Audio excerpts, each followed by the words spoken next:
পানিটা মূলত যে বৃষ্টি প্রথম যেদিন হয়েছে ওদিনকার থেকে এখানে পানি, আর পানি আমরা এখন পর্যন্ত সিঁচতে পারি নাই।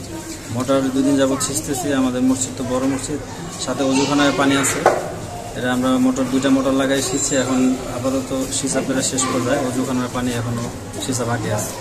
আর আমাদের এখানে মসজিদ ভিত্তিক মাদ্রাসা, মূলত আমাদের নুরানি মাদ্রাসা আছে, হেফখানা আছে। আমাদের নিচতলা আমরা ক্লাস নিই। এখানে পানি হওয়ার কারণে আমাদের ক্লাসে ব্যাঘাত ঘটছে, আমরা ক্লাস নিতে পারতেছি না। মাদ্রাসা আপাতত বন্ধ আছে। এই অল্প সংখ্যক বাচ্চারা আসছে, তাদের উপরে ক্লাস নিতেছে, নিচে আপাতত ক্লাস নিতে পারতেছে না।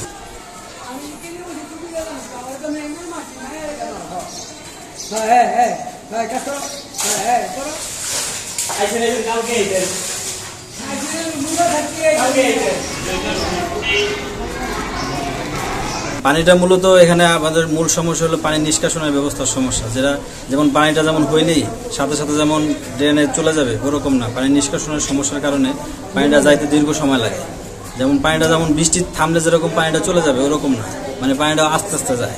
যার কারণে আমাদের মসজিদের নিচা ওই পানিটা আমরা সিঁচলেও যতক্ষণ পর্যন্ত আমাদের সিঁড়িটা যেমন উঁচা না উঠে ততক্ষণ পর্যন্ত আমরা পানিটা সিঁচলেও তো কোনো কাজে আসতেছে না। যার কারণে ড্রেনের পানি ওরকম নিষ্কাশনের হয় না, যার কারণে পানিটা আমাদের এখানে জমে থাকে।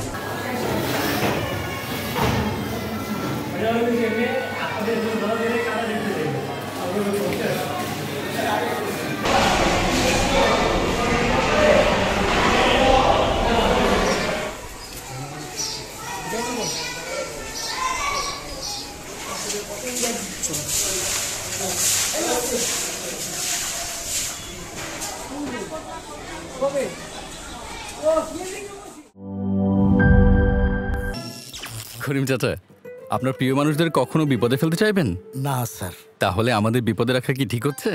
এজন্যই বিজলি কেবলস সবচেয়ে ভালো ও নিরাপদ।